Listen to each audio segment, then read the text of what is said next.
មានពាក្យមួយគេបាននិយាយថាបើចង់បានទឹកឃ្មុំសូមកុំទៅបេះសំបុកឃ្មុំកាលពីថ្ងៃទី7ខែឧសភាឆ្នាំ1931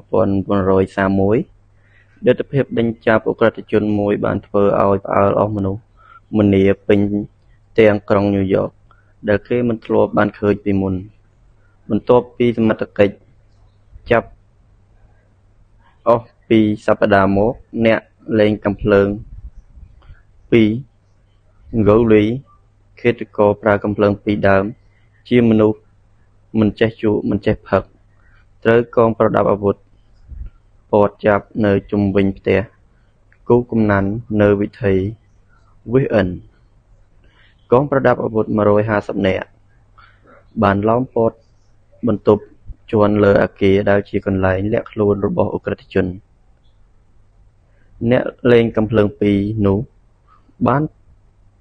ចុះដំបូលរួចបាញ់ឧស្ម័នទឹកភ្នែកបញ្ចូលទៅក្នុងទីលាក់ខ្លួនរបស់ឃាតករសម្លាប់ប៉ូលីស Gowley ដើម្បីគៀបសង្កត់ឲ្យគេចេញពីកន្លែងលាក់ខ្លួនប៉ូលីសបានត្រៀមកាំភ្លើងយន្តគ្រប់ចកតាមអគារតូចៗជុំវិញ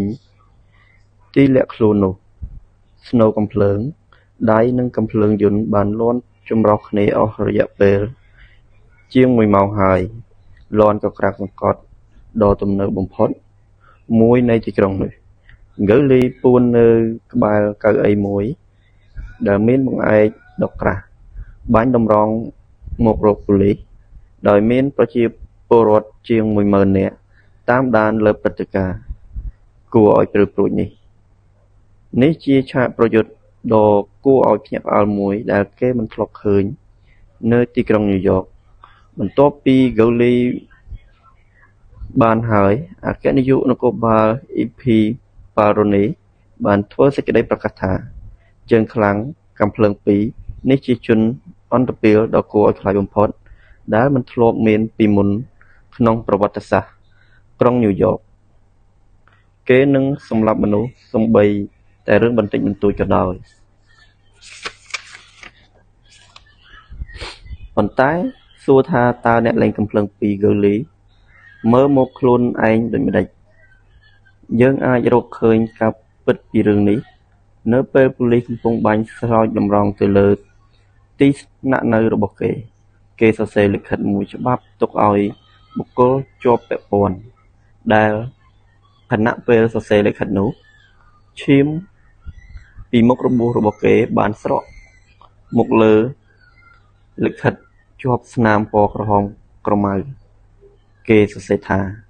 នៅក្នុងអាវរបស់ខ្ញុំនេះគឺជាបេះដូងដ៏ទន់ខ្សោយពោរពេញដោយក្តីមេត្តាមិនបង្ករឿងដល់នរណាឡើយនៅប៉ុន្មានម៉ោងមុននេះខណៈពេល Gowley កំពុងណេបនិតផ្អែមល្ហែមជាមួយស្រីស្នេហ៍ក្នុងរថយន្តនៅតាមបណ្ដោយខ្នល់មួយនៅលើកោះ Long Island មានប៉ូលីសម្នាក់ដើរសម្ដៅមករករថយន្តរបស់គេហើយនិយាយថាសូមពិនិត្យប័ណ្ណបើកបររបស់លោកបន្តិចមើល Gowley គ្មានឆ្លើយមួយម៉ាត់គេដកកាំភ្លើងបាញ់ផ្ទួនលើប៉ូលីសនោះអស់ជាច្រើនគ្រាប់នៅខណៈដែលប៉ូលីសដួលដេកទៅលើដី Gowley ស្ទុះចេញពីរថយន្តទៅដកកាំភ្លើង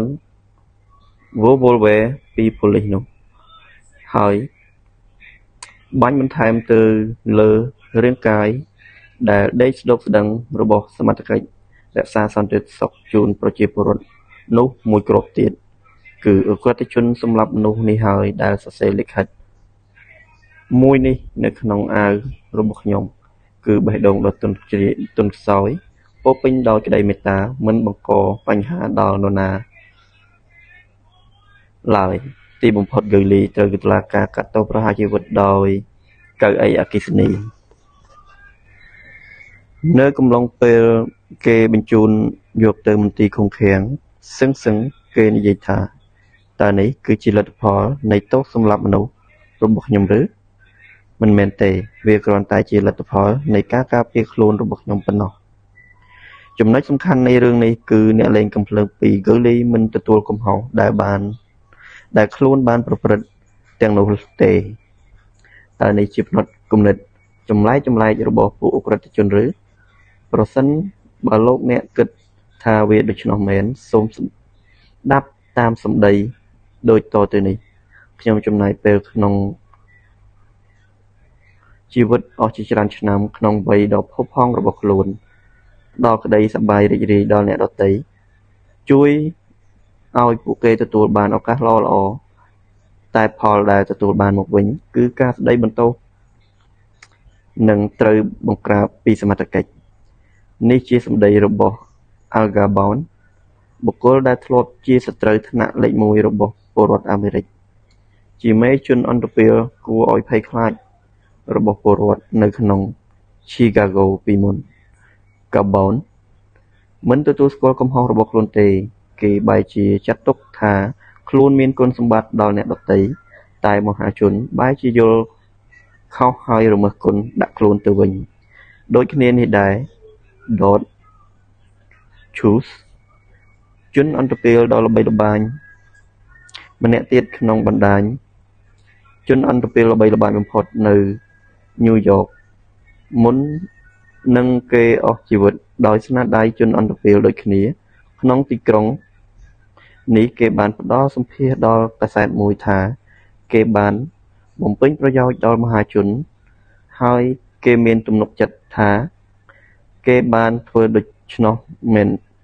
ដូចនេះមែនខ្ញុំសរសេរលិខិតឆ្លងឆ្លើយជាមួយលោក Louis Law នាយកពន្ធនាគារ Sing Sing ទាក់ទងនឹងរឿងគួរឲ្យចាប់អារម្មណ៍ទាំងនេះគេបានប្រាប់ឲ្យដឹងថាមានអ ுக ្រិតជននៅគុក Sing Sing តែបន្តិចបន្តួចប៉ុណ្ណោះដែលចាត់ទុកថាខ្លួនជាមនុស្សអាក្រក់ពួកអ ுக ្រិតជនទាំងនោះជាមនុស្សដូចជាលោកអ្នកនិងរូបខ្ញុំដូច្នោះដែរពួកគេព្យាយាមរកហេតុផលមកអធិប្បាយការពារកំហុសរបស់ខ្លួនពួកគេរៀបរាប់ថាហេតុអ្វីទើបបានជាត្រូវបើកទូដែកឬហេតុអ្វីទើបគេកេះកាយកំភ្លើងដោយគ្មានសំចៃដៃគេព្យាយាមបង្កើតហេតុផលទោះជាសមឬមិនសមដើម្បីឲ្យអ្នកដទៃរួមទាំងខ្លួន